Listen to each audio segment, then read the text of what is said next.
여러분 안녕하십니까? 무축천 시리즈 세 번째 시간입니다. 지난 시간 무축천이 원로 대신들의 반대를 이겨내고 황후의 자리를 꿰어차게 되었습니다.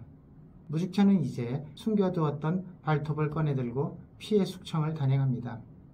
무축천의 잔인함을 적나라하게 펼쳐 보이겠습니다. 끝까지 시청해 주시기 바랍니다. 우왕청심한 하나씩 먹고 오기 바랍니다. 650원년에 고종은 무소위를 황후에 책봉합니다.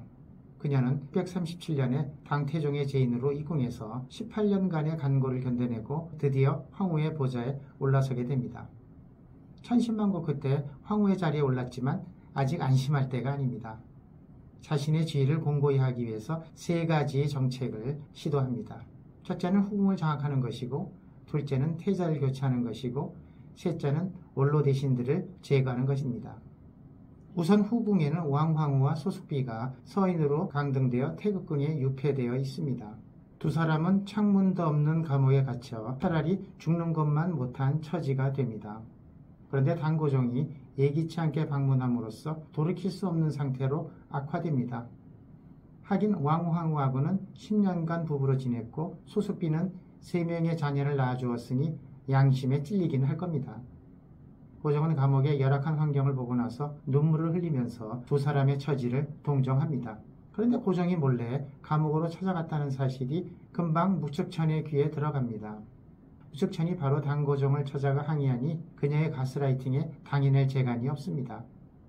황후로 책봉된 지 얼마 되지 않는 시점에다가 무리한 책봉에 주위에서 불만을 품고 있는데 폐위된 왕후에게 동정심을 보냈으니 열받을만 합니다. 그러자 고종은 자신의 잘못을 인정하고 나서 두 사람을 죽이기로 결정합니다. 그런데 자신이 직접 참아할 수 없으니 무축천에게 처리 방법을 위임합니다. 진짜 더럽게 비겁한 사내입니다. 자치통감의 기록을 보면 우선 두 사람에게 각각 곤장 100대를 치게 하니 가녀린 여인의 몸에서 피가 튀고 살점이 찢어져 갈라집니다. 그런데 이 정도는 약과입니다. 너무 잔인해서 제가 언급하고 싶지 않습니다. 두 사람의 수족을 잘라서 던져버리고 몸을 술독에 넣어 담가버립니다. 어째서 술독에 몸을 담그게 했을까요? 뼛속까지 취하게 만들어서 다시는 자유를 얻으려는 생각을 하지 못하게 만들겠다는 심산입니다. 잔인 무도하기가 이루 말할 수가 없습니다. 한고조 유방의 부인인 여치가 유방이 죽자 애첩이었던 첫 부인을 처참하게 학살한 것과 비슷합니다. 여치는 좀 더 심합니다. 첫 부인의 양눈을 도려냅니다. 여러분도 이제 한눈 팔지 말고 일찍 귀가하셔서 부인이 하라는 대로 해야 합니다. 이게 우리의 살 길입니다. 당고종의 어줍지 않은 동정심이 오히려 두 사람을 잔인하게 학살하게 만들었던 것입니다. 이제 후궁은 정리했고 태자를 교체하는 사건을 알아보겠습니다. 고종이 황제로 등극했을 때 태자는 왕황후의 서자인 이충입니다. 왕황후는 생전에 자신의 지위가 위협받게 되자 비천한 출신인 후궁과 사이에서 낳은 아들을 자신의 양자로 삼습니다. 그리고 장손무기와 저수량으로 하여금 고종에게 유세해서 태자로 삼게 만듭니다. 시간이 지나고 왕황후가 폐위될 때 이충의 나이는 14살이 됩니다. 그는 양모인 왕황후가 폐위가 되고 게다가 처참하게 학살당하는 것을 보고서 자진해서 황태자의 자리를 사직하겠다고 상소를 올립니다. 저라도 황태자 자리 하고 싶지 않겠습니다. 그럼 고종은 어떻게 처리했을까요? 고종은 그리 서두를 필요가 없고 태자가 자신해서 사직하는 것은 옳지 않다고 생각합니다. 그러면 무축천도 동의할까요? 아닙니다. 황후가 되고 채 3일도 되지 않아서 신복인 허경종을 시켜서 상소문을 올리게 합니다.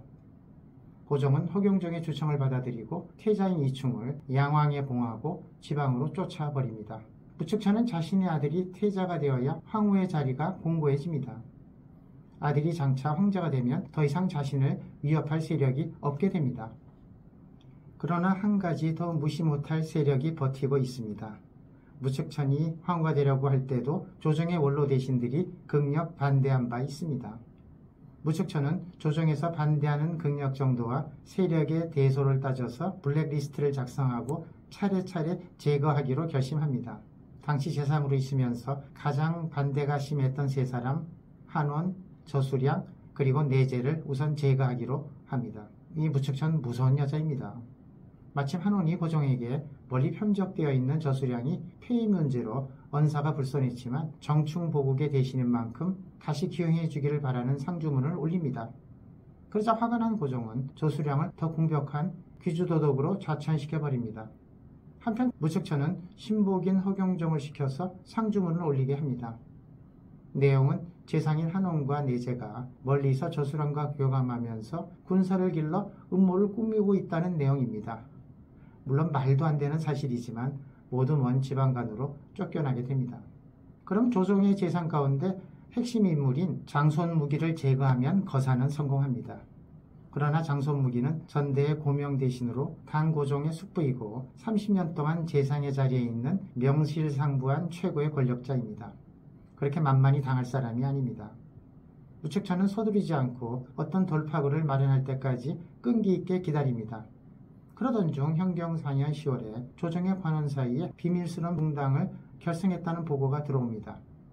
중하급 관료인 위계방과 이저가 붕당을 만들고 장차 권귀한 대신을 끌어들이려고 한다는 소문입니다. 그러자 고종은 허경종으로 하여금 이 사건을 취조하게 합니다.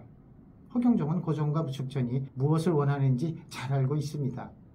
허경종은 재상인 장손무기가 모반에 연루되어 있을 뿐만 아니라 저수량, 한원, 내제의 3명의 재상과 왕황후의 숙부인 유씨, 우진영 등 원로 대신들을 줄줄이 엮어맵니다.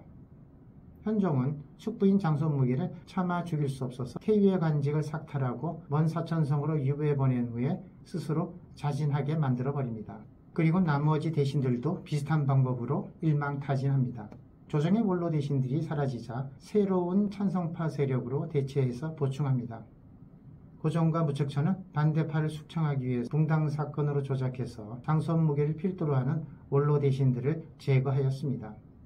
이제 권문세가의 귀족 대신들이 사라지고 허경종 2부와 같은 신흥 사대부 세력들이 한권을 떠받치게 됩니다. 위진남북조 이래로 황제는 귀족 집단의 협조 아래 정권을 유지해왔는데 이제는 귀족 세력은 사라지고 황권이 신장되면서 정점에 서게 됩니다. 위진남북조 시대는 시족 사회에 기반을 둔 세습 귀족 사회입니다. 따라서 어느 시족 출신이고 그 시족이 어느 등급에 속하는가에 따라서 관직의 자리가 정해지고 혼인에도 영향을 줍니다. 그러나 현경 5년에 오게 되면 근본적인 변화가 발생합니다. 신흥 관료 세력들이 굴기에서 자기들의 가문의 상승을 시도하였고 무측천의 경우도 자신의 가문의 사회적 지위를 높이려고 합니다. 고종도 자기에게 위협이 되는 세족의 잔존 세력을 일망타진하려고 합니다. 오늘 얘기는 여기까지입니다. 다음 시간에는 고종과 측천무가 어떤 사회적인 변화와 조치를 취하면서 권력을 독점하게 되는지 알아보겠습니다. 다음 시간을 많이 기대해 주시기 바랍니다. 여러분 안녕히 계십시오.